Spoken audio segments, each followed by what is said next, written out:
Hi, Hi. Madi Woodward. Yes. How are you? Good. How are you? Good. I'm just gonna swivel in this I chair. know. I'm like, where do I look? They're kind of different, but It's fun. yeah, it is fun. Thank you for joining me today. Thanks for having me. So this is a little bit different setup than I'm used to. I usually do it at my house, in my dark basement, super cozy, chill vibes. And this one, I got opportunity from Eastman's Hunting Journal to record a podcast every day at the Western Hunt Expo. Perfect. So, and you're my first guest. Lovely. Thanks for having me. So let's get into a little bit of background about you and how you kind of got to where you're at right now.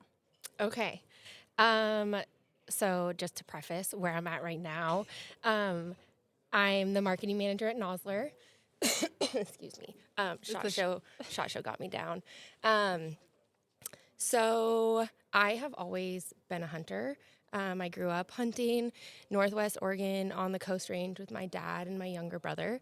And I kind of like to think that's like what got me to where I'm at. I never had a dream of like being in the hunting industry or being a marketing manager. Like that was just never on my vision board ever at all growing up. But I'm so thankful to be where I'm at. And I really believe like it was growing up hunting and enjoying the outdoors that kind of led me to this place. But really, I guess to start from the beginning, so like grew up hunting, played sports in high school, showed horses competitively, like kind of anything outdoors I really loved and enjoyed. And then I went on to college. I played basketball in college. And sorry, back up. Where did you grow up? In Forest Grove, Oregon. Okay, Oregon. Yeah. Got it. Okay. Which is where I live now. I live in Central Oregon now, which is about 4 hours from where I grew up. But when I went to college, I wanted to pursue law. I wanted to be a lawyer. And the university I went to had a really good law program, and I went to one politics course, and I was like, I can't do this. Like, they for one, this was a liberal arts private university, and they had very different views than me, and so it was really hard to even like have conversations with them. So I was like, okay, politics out the door, not for me.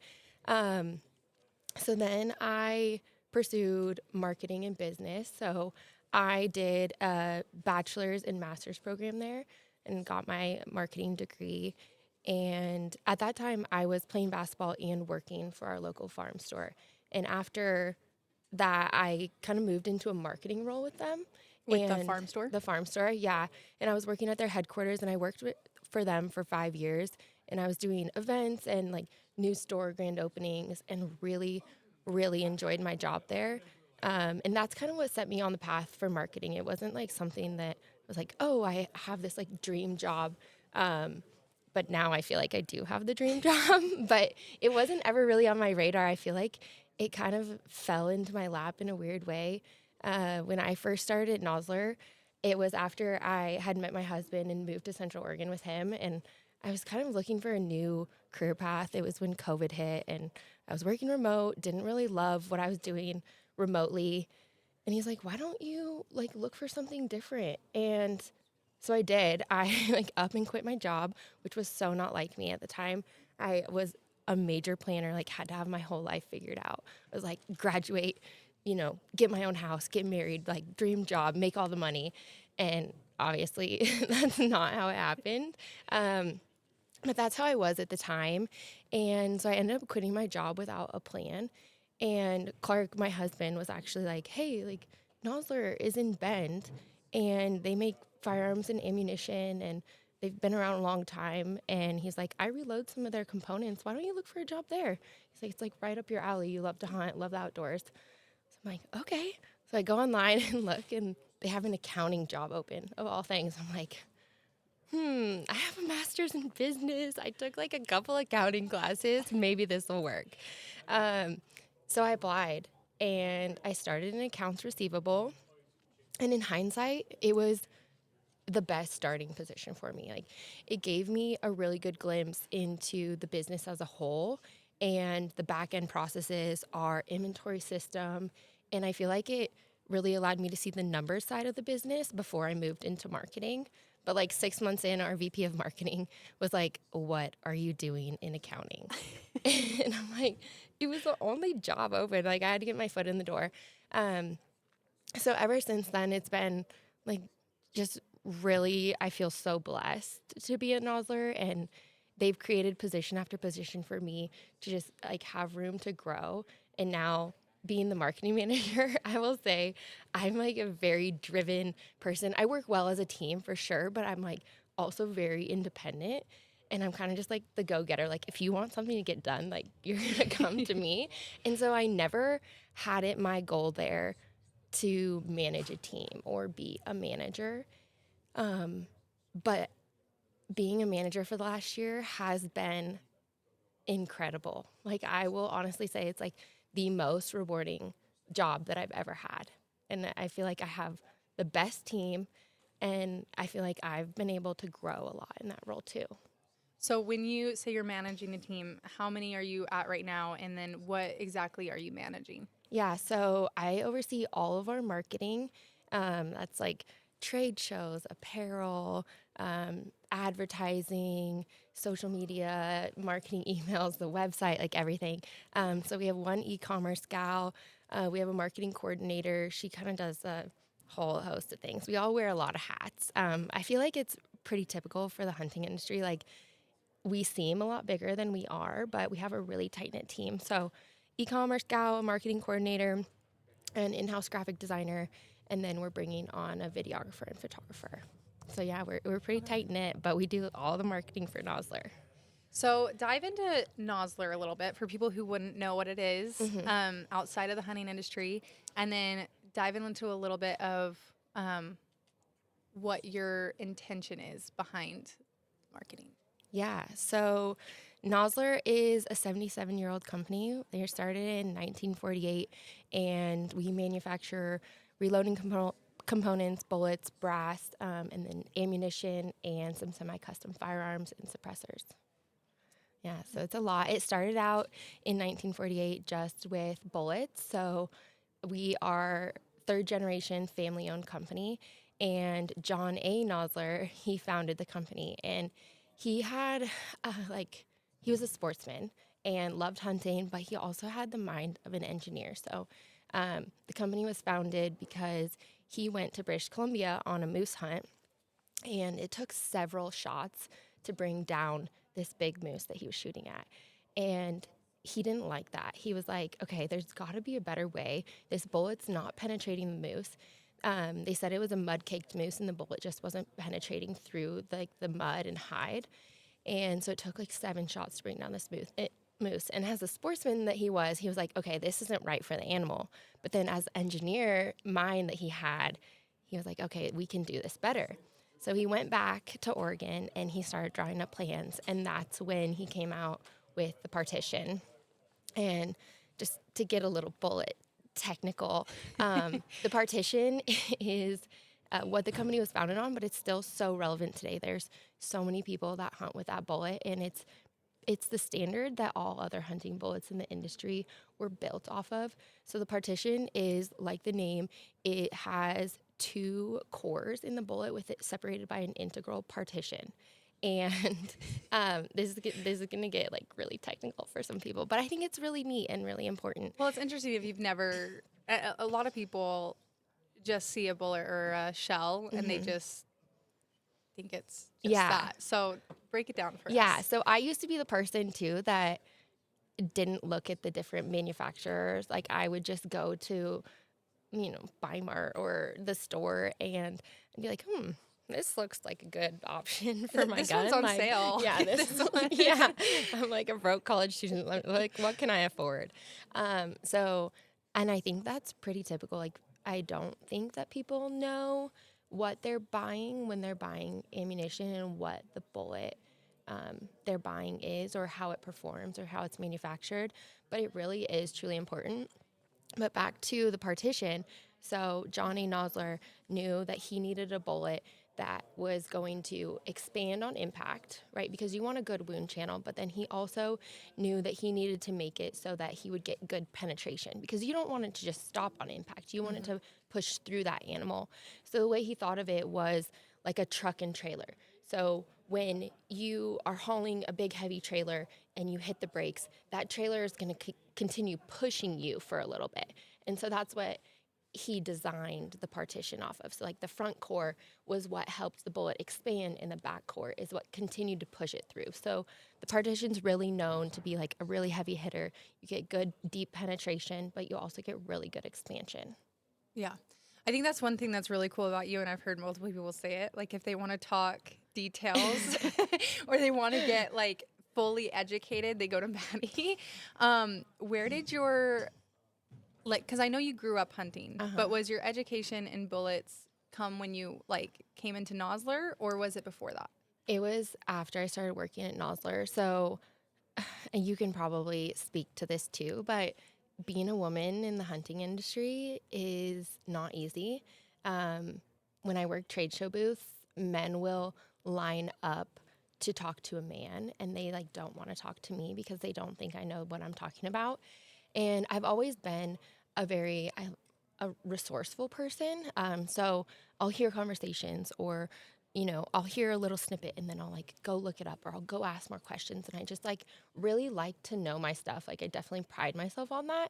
And I feel like I'm doing other women a disservice if I don't truly know what I'm talking about. Yeah.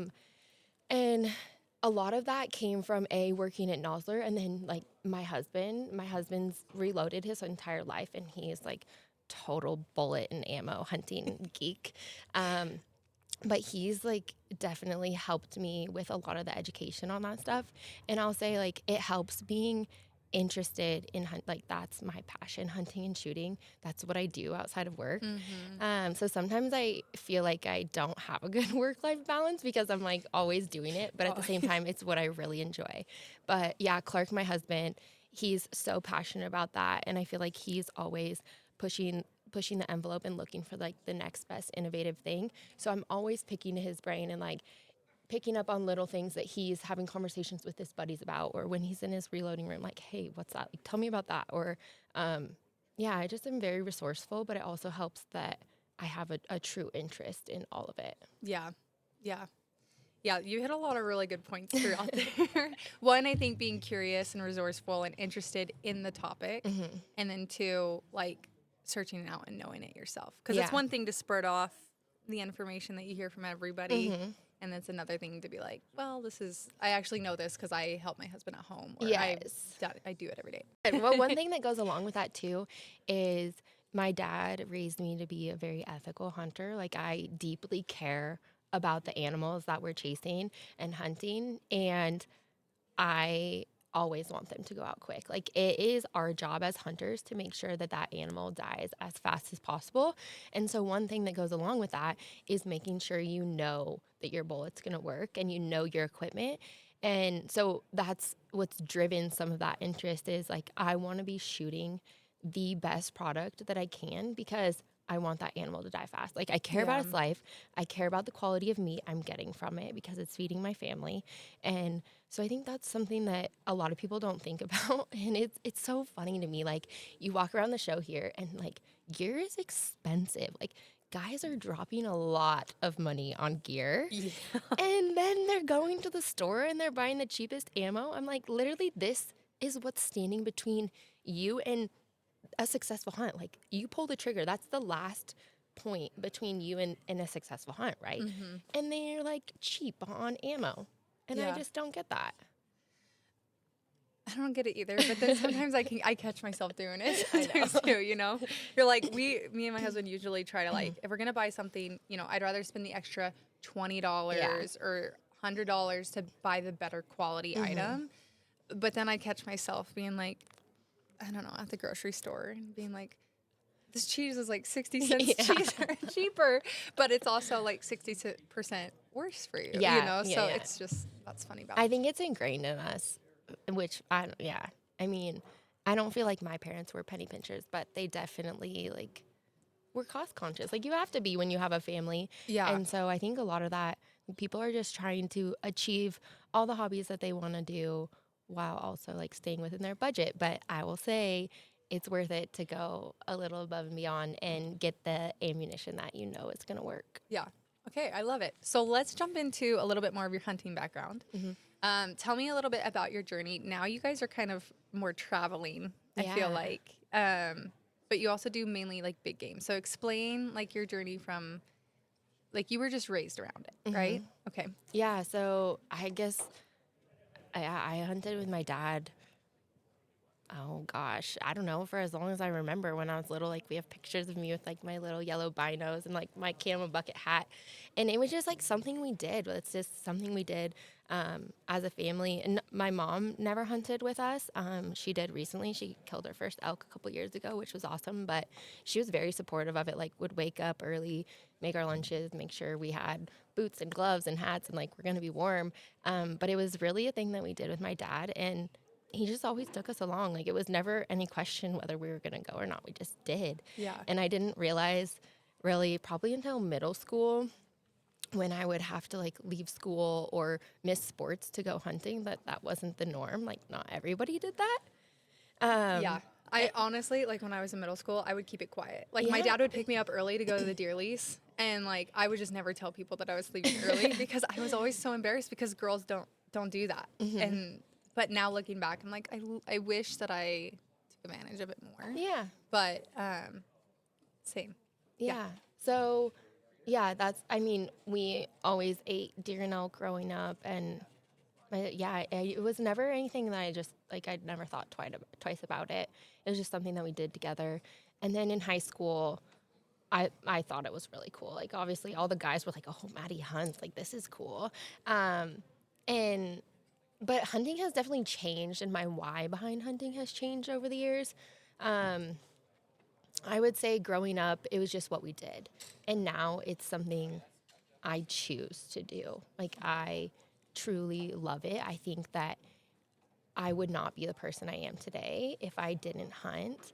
It has taught me so much about myself. Like, aside from like, it's not even about killing an animal, right? And you know this. It's the whole entire process. And it's like when you are in the deepest, darkest hellhole and you're questioning, like, what am I doing down here? And you think that you don't have any more to give, and you somehow do it. Like, you push through. I think it's like those mental blocks and those challenges that really make you figure out who you are. Yeah.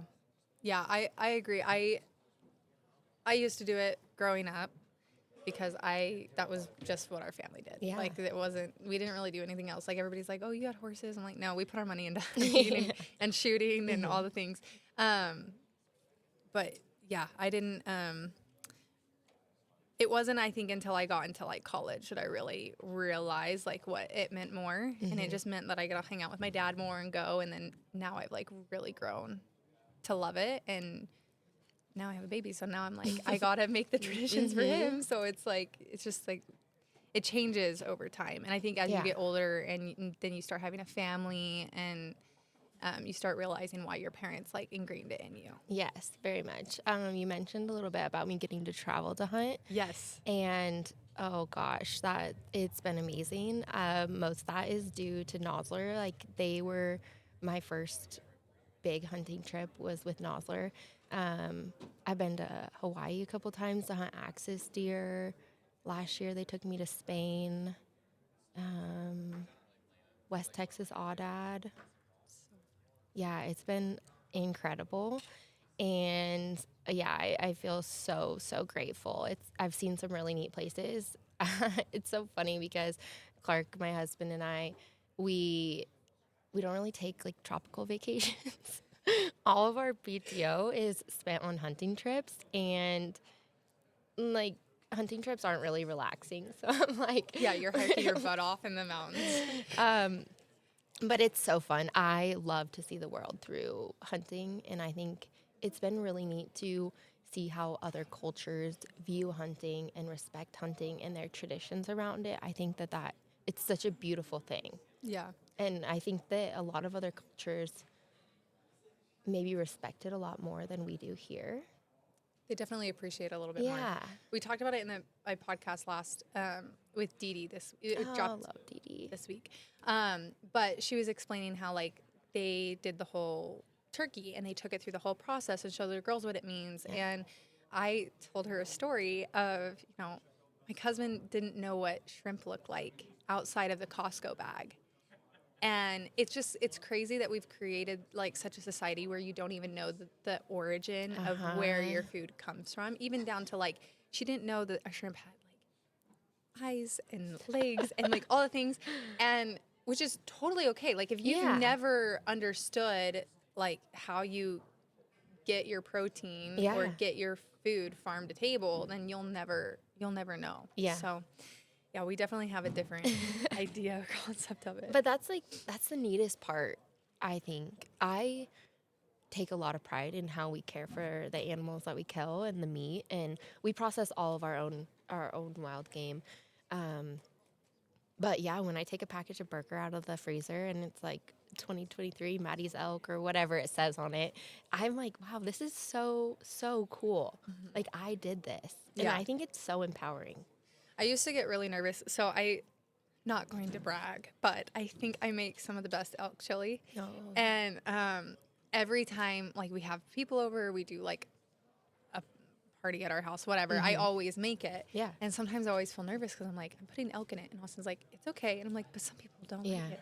But then I make it and I don't really tell them. And they're like, this is the best. And I'm like, it's because it's elk. Like, don't worry about it. That's the way to get them. Yeah.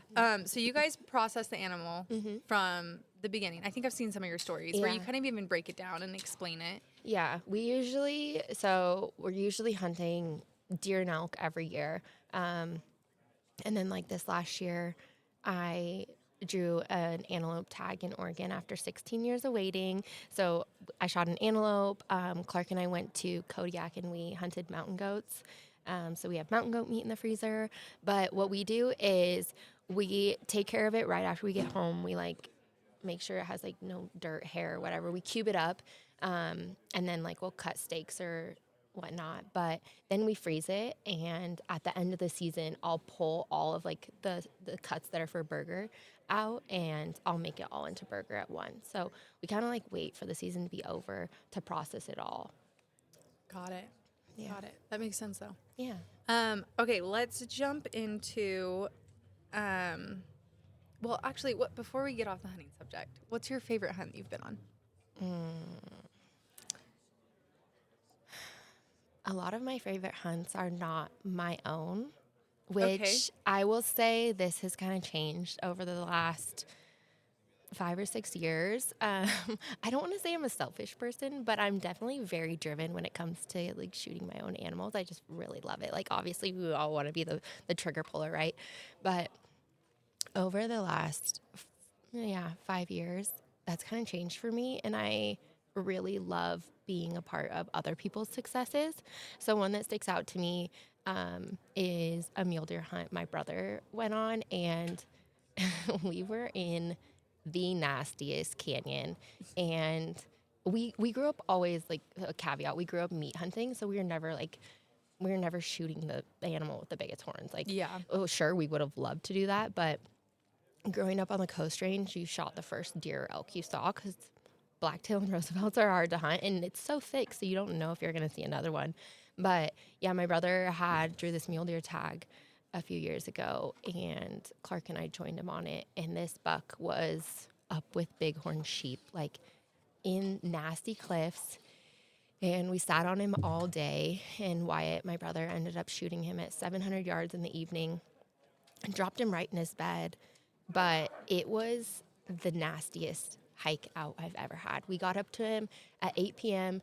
There wasn't enough room on the cliff. Like he died on like a 50-foot cliff up the top of this canyon, and there wasn't enough room for us all to like help break him down. So Wyatt was like basically sitting on him, breaking him down, and we were tied off to the hill, and he was like handing meat up the hill to us. And we didn't get out until 5:30 a.m. the next morning. We hiked all night. And that's kind of like, it's one of those hunts where it's grueling. In the moment, you're like, I'm never doing this again. And then you really find out what you're made of. So that one sticks out to me. Also, like I mentioned, my mom never hunted growing up. Like my dad said, oh, I took her deer hunting a few times and she just didn't want to pull the trigger.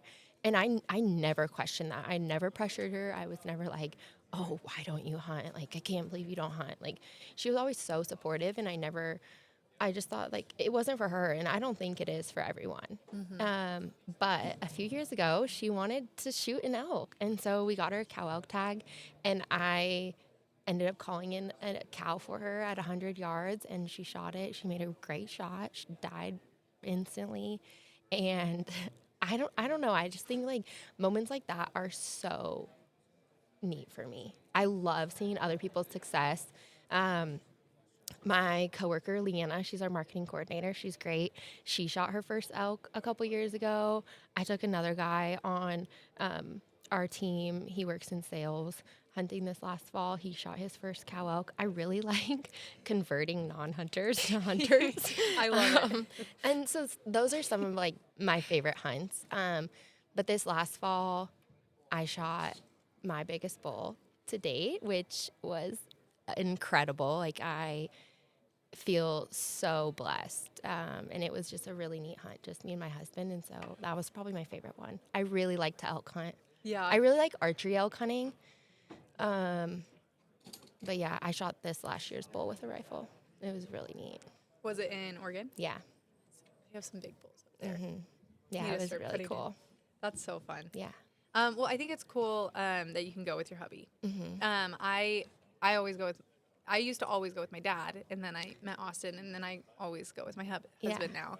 And it really, I think, adds another layer to your marriage. Yeah. To one, be out there disgusting and hiking your butt off, but then two, to come home and be like, oh, we provided this for our family. Yeah. And then I don't know, it's just Sometimes, like our thing. sometimes I think his life would be a lot easier if his wife didn't have all the same hobbies. Be a It would lot for less- sure be cheaper because, wow, all of our hobbies are expensive. But yeah, I'm like, would you enjoy this more if you could just like go do your own thing? But no, it's really neat to do that together. Yeah. Like when we went to Kodiak, we doubled on mountain goats. I'm like, it does not get any better than this. Yeah, to go with your best friend and your like significant other and do that hunt together, that is so cool. Super cool.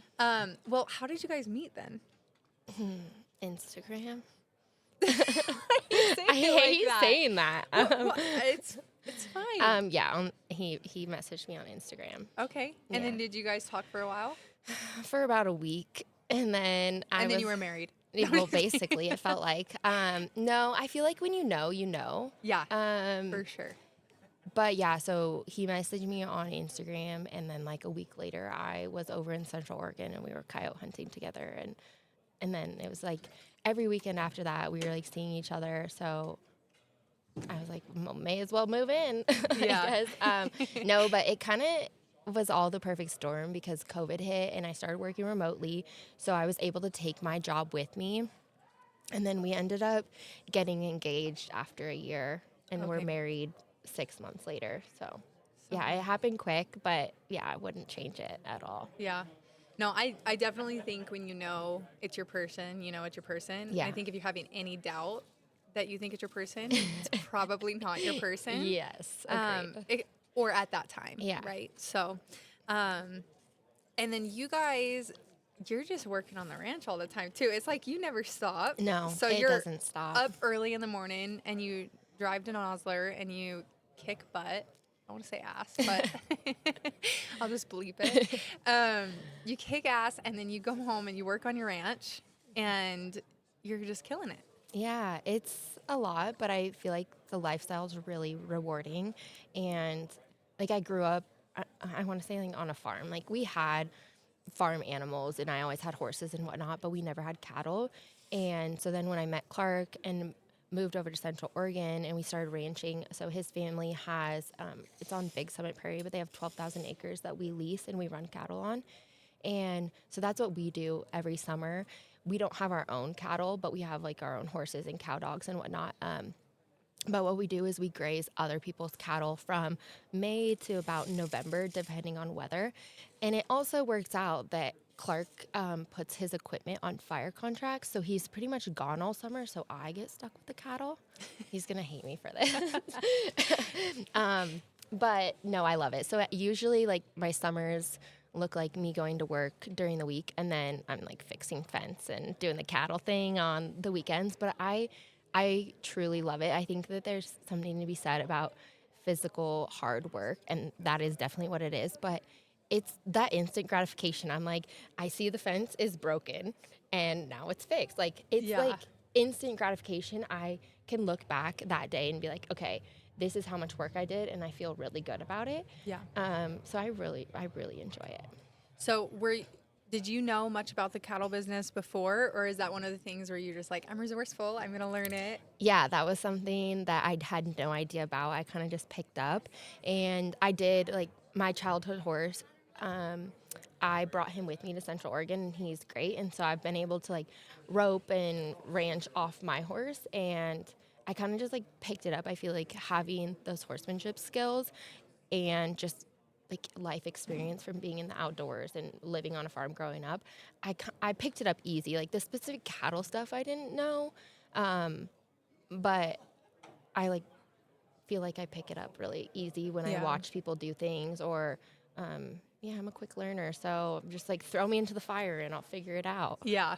Okay, well, for the Yellowstone lovers or the people who always dream of that life but don't really know what it entails, can you break it down like basic 101, what it really looks like to be in cattle? When you are warm in your house, when it's below freezing outside, and you have to go out and make sure everyone has water and food, you definitely put the animals first. So I will say it's like, I love the lifestyle, but I don't think it's for everyone. Like, it's definitely not what they make it look like on Yellowstone. The animals can't feed themselves, so you have to look out for them. They're also not always the smartest, so they'll like run through fences, or they get out on the highway, or there's so many different scenarios. I'm just like, God, cattle are so dumb sometimes. But yeah, they do stupid stuff, and so much like I'm going to compare this to having kids, but it's not probably at all. Yeah, But it's I'm fine. like, you're always having to think about something else's life. Mm-hmm. And those cattle are what make money, so you have to watch out for them. Yeah. You're like, okay, what are they going to do next? But yeah, it's not always glorious. Yeah. For sure, but it's fun. So you still ride your horse, but you don't compete. Mm-mm. And then but you did compete in. Yeah, I competed growing up. Okay. And what does that look like when you compete with a horse? Oh, gosh. I guess what Probably did you what take? most people have seen is like show jumping or like barrel racing. Mm-hmm. Those are probably like the typical type competitions. But in the horse world, there's like flat work. There's so many different disciplines. I grew up riding English, Western, dressage. I jumped a little bit. We have this thing called OSET, which is like Oregon High School equestrian team. So I did that. I did 4-H, FFA. Yeah. It's like you're literally just riding your horse against other people. Like you do patterns and like make your horses do maneuvers. And yeah, I don't know how to explain it. It's okay. Crazy horse girl. Go YouTube it. Yeah. I love it. Okay, I had my questions and I. You asked me about Nosler earlier and like what direction we're heading. Yes. Okay, I was going to ask you about that because I saw that you guys are building another building. Mm-hmm. Okay, dive in. Yeah, so right now we have 2 different production facilities in Central Oregon. So headquarters and bullet production is in Bend, and then 15 minutes north is our Redmond facility, which is where we manufacture rifles, suppressors, we load ammunition, and we manufacture brass. So not only is like our employee base separated, but a bullet is traveling 30 miles before it gets shipped out. Like it's made in Bend, it goes to Redmond to get loaded, and then it comes back to Bend before it ships out. So it's pretty inefficient, I would say. But we're sitting on really good real estate in Bend. We're right down by the river. And so the Nosler family is wanting to sell that location, and we're developing 60 acres in Redmond, building a new headquarters and production facility, which will allow us to expand capacity. And it'll be really nice to have everyone on one campus. So that's kind of what's going down right now, and it's underway. It's supposed to be completed mid next summer. And it'll also cut my drive in half, which will be really nice because right now I commute about an hour to work every day. So I'm really excited for that. I think it'll be really great for just the company as a whole to be all on one campus. But as for like the direction we're headed, I think that we're in a really neat place right now. We just launched our Whitetail Country ammunition this last fall. And for those that don't know, Nosler is a premium ammunition company. So we have premium products, and with the premium comes a little higher price tag. And so we manufactured this whitetail ammunition to be at a much more affordable price. So we knew that in the whitetail space, they're often shooting several deer a year, and they're shooting deer within a couple hundred yards. And so we knew that we had to be at a lower price point for those customers. We did a bunch of research on it. And so our ammo in our Whitetail Country ammo is actually under $40, which is insane.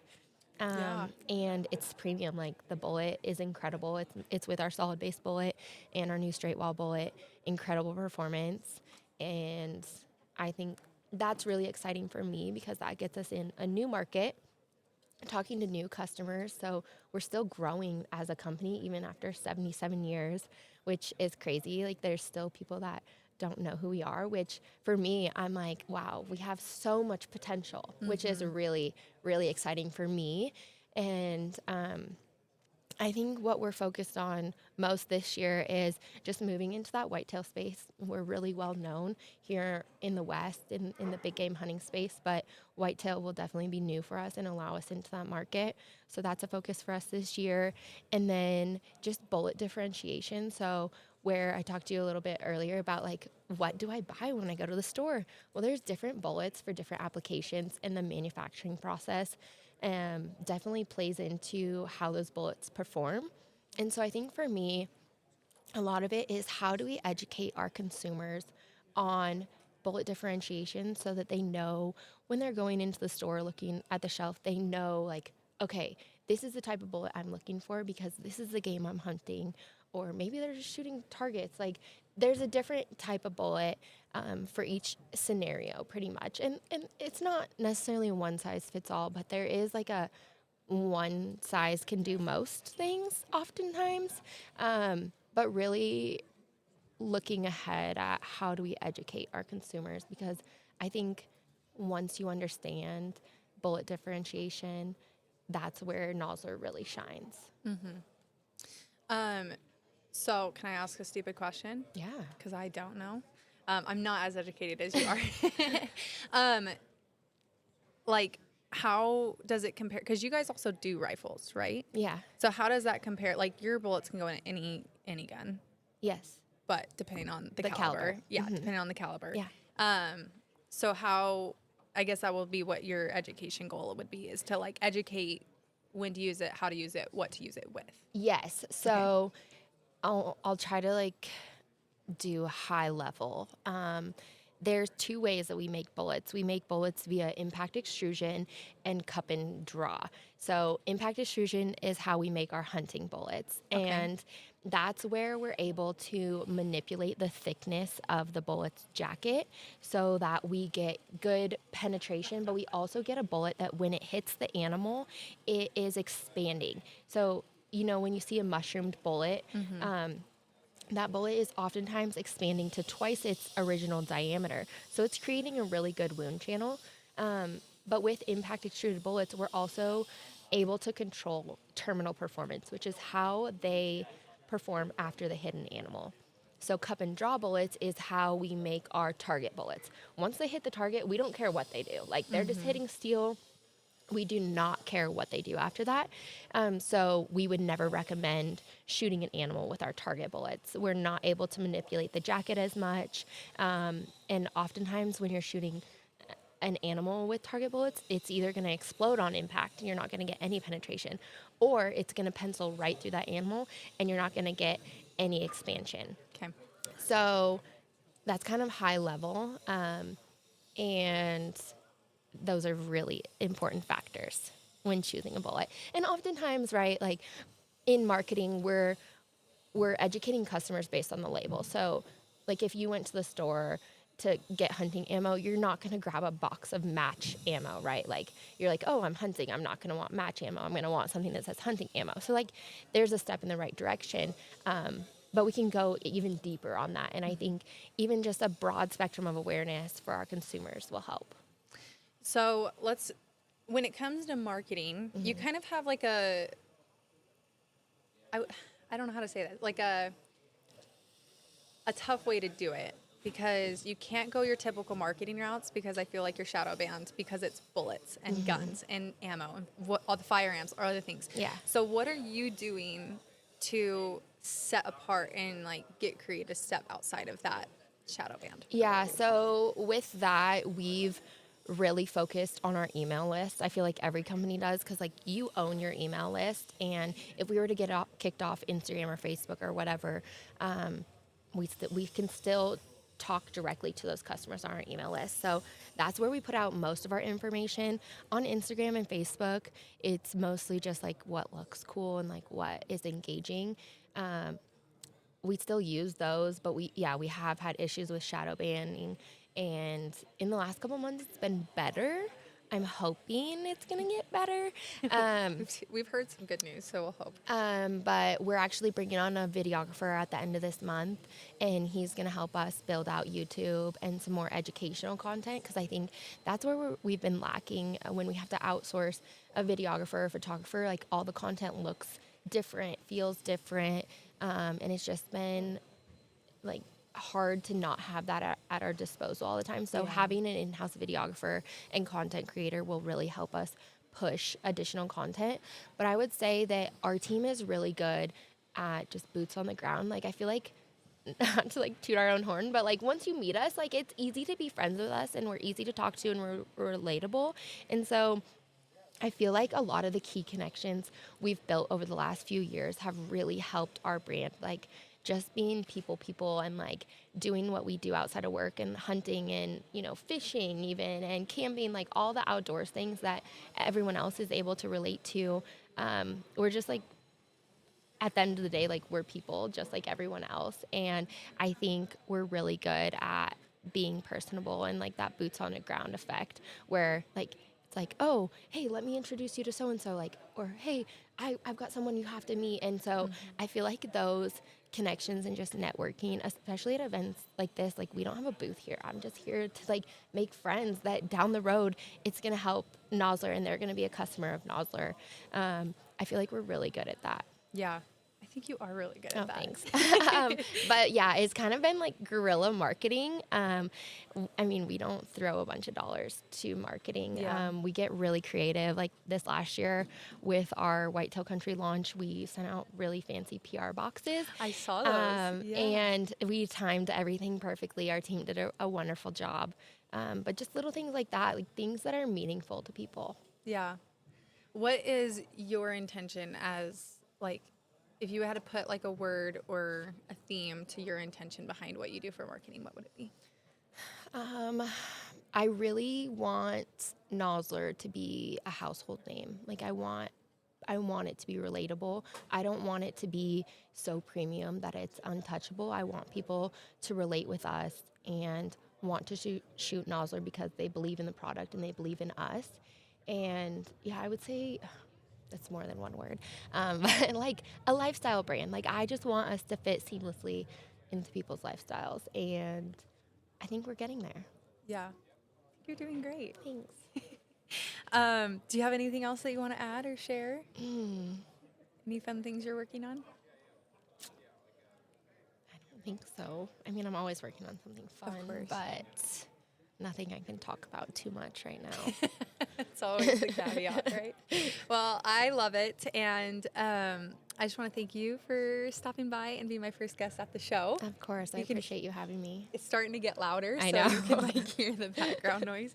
But I just want to say thank you. And if they want to find you, they can find you on Instagram's probably, well, that's the only place. Instagram's the best. You do a really good job on your Instagram. I think you. You, one, set a really good example for anybody who wants to be in the hunting industry.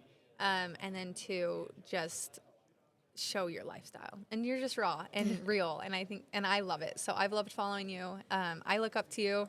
Thank you. And I'm glad we're friends. Yeah, So, me too. thanks, Mads.